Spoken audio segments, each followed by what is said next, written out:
अब एक नारा भगवान बुद्ध के लिए अंतिम नारा लगेगा, भगवान बुद्ध की करुणा हो। आप कहेंगे करुणा हो करुणा हो। भगवान बुद्ध माने ज्ञान का प्रतीक। अपने अंदर जब ज्ञान आता है तो अंधविश्वास अज्ञानता सब खत्म हो जाता है। लेकिन भगवान बुद्ध की बात करने वालों, भगवान बुद्ध के वंशजों, शाक्य वंशियों, दारू पी के भगवान बुद्ध को याद करने से कोई फायदा नहीं होगा। गांजा पी के बाद भगवान बुद्ध ने 5 नियम दिए थे, सील, पंचशील। 5 सील का मतलब, नियम का मतलब उसे सबको मानना पड़ेगा, गृहस्थों को। और बौद्ध भिक्षुओं को 10 सील दिया था, और जो उपासित है, जो बौद्ध बनने के परंपरा में है, उन्हें 7 सील, सप्तशील दिया था। तो आपके लिए गृहस्थों के लिए पंचशील दिया था। पातिपाता वेरमणि सिक्खापदं समादयामि से अंतिम सुरा मेरे मध्य पमादक खाना वेरमणि सिक्खापदं समादयामि, माने हम शराब, कच्ची पक्की और मादक पदार्थ का सेवन नहीं करेंगे। अब आप सोचो, अगर आप शराब ना पियो तो रोज 200 रुपया बचेगा, गुटखा नहीं खाओ बचेगा, इन बेटियों को अच्छे कपड़े आएंगे, इनकी अच्छी पढ़ाई होगी, इनकी अच्छी परवरिश होगी, इन बच्चों को अच्छे दवाई मिलेगी। लेकिन आप अपनी दवाई के चक्कर में इनकी दवाई भूल जाते हो, रात में दवाई करो। तो दारू पीना बंद करो। भगवान बुद्ध के वंशज हो, उनके चक्कर में मत पड़ो। तो झूठे लोग हैं, उन्होंने कहा शंकर भगवान गांजा पीते थे तो हम भी पिए। अरे झूठ बोलते हो, चोटते। किसने देखा था शंकर भगवान दारू पी रहे थे? किसने देखा था? किसने फोटो खींची थी? वो मक्कार है गुरु घंटा, उन्होंने नकली बनाया शंकर भगवान। कोई भगवान दारू पिएगा, गांजा पिएगा? उल्लू हो क्या? नालायक हो क्या? अरे वो उल्लू बना रहे तुम्हें, तुम वो चाहते हो तुम गरीब बनो। उन्होंने इसीलिए यज्ञ कराया इस देश में। यज्ञ में क्या जलाया? घी, चावल, दाल। यज्ञ करने से कुछ अच्छा नहीं होता, कहीं वातावरण शुद्ध होता। एक 10 बाई 10 का कमरा शीशे का बनवा दो और कहो इसी में यज्ञ करा कर निकल जाए गुरु घंटाल जिंदा, तो हम जाने मर जाएंगे। क्योंकि कोई चीज भी जलेगी कार्बन डाइऑक्साइड निकलेगी। क्यों? और हमें क्या चाहिए?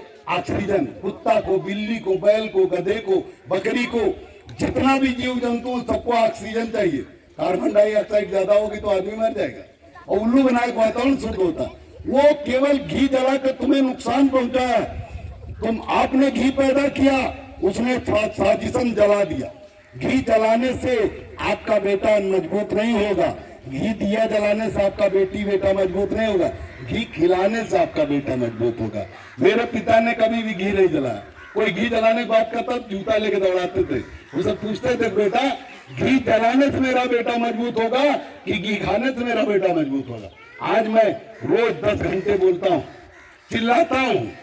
55 साल उम्र हो गई, कोई भी बीमारी नहीं, क्योंकि बचपन में शुद्ध गाय का घी खाया। पूरे जीव बचपन में 15 साल 16 साल तक रोटी के साथ केवल घी खाया, दाल और सब्जी खाना सीखा ही नहीं। तो ये बच्चों को, आपके घर में घी है लेकिन दिया जला रहे हो, उसे यज्ञ करवा रहे हो। छोड़ दो, बंद करो। अपने बच्चों को खिलाओ, देखो कभी बीमार नहीं पड़ेंगे। उसे घी खिलाओ, गाय का अमृत होता है गाय का घी, लेकिन उसे आप जला देते हो।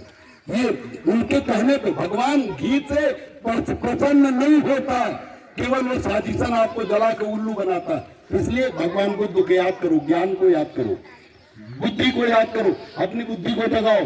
तो भगवान बुद्ध की करुणा जिसके ऊपर हो जाती है वो अमीर हो जाता है। मैं भी बहुत गरीब घर में पैदा हुआ था। जब ज्ञान प्राप्त हुआ, जब ये समझ में आई कि ये सब बर्बाद करने से हम गरीब होंगे, अमीर तब होंगे जब हम इसे बचाएंगे। तो इसलिए भगवान बुद्ध की करुणा आप लोगों को हो, इस कामना के साथ नारा लगवा रहा हूं, भगवान बुद्ध की करुणा हो, भगवान बुद्ध की करुणा हो, भगवान बुद्ध की करुणा हो।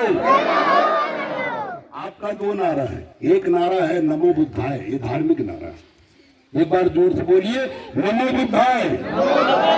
और दूसरा नारा आपका धार्मिक है, राजनैतिक है, जिससे आपके बच्चों को ताकत मिलेगी, थाने पुलिस वाले डरेंगे। वो नारा है जैसे बसपा का नारा जय भीम था, सपा का जय समाजवाद है, और जैसे बीजेपी वालों का जय श्री राम है। जय श्री राम धार्मिक नारा नहीं है, वो भाजपा वालों का। इसलिए मुसलमानों को मार मार जय श्री राम लगवाते हैं, ये लगाने वाले बने कुछ। उसी तरह आपका नारा है जय महान, है ना? जय महान कहने से हर अधिकारी समझ जाएगा, हर कर्मचारी समझ जाएगा कि आप महान बोल गए। और आपके साथ अन्याय नहीं करेगा। इसलिए एक बार प्यार से बड़े सम्मान के साथ हम बोलेंगे जय महान, आप लोग जय महान बोलेंगे।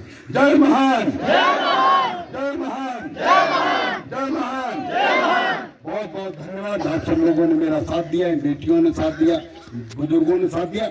आप लोग सभी लोग बैठ जाए, ससम्मान बैठ जाए, फिर हम कार्यक्रम अपनी बातें शुरू करेंगे। सब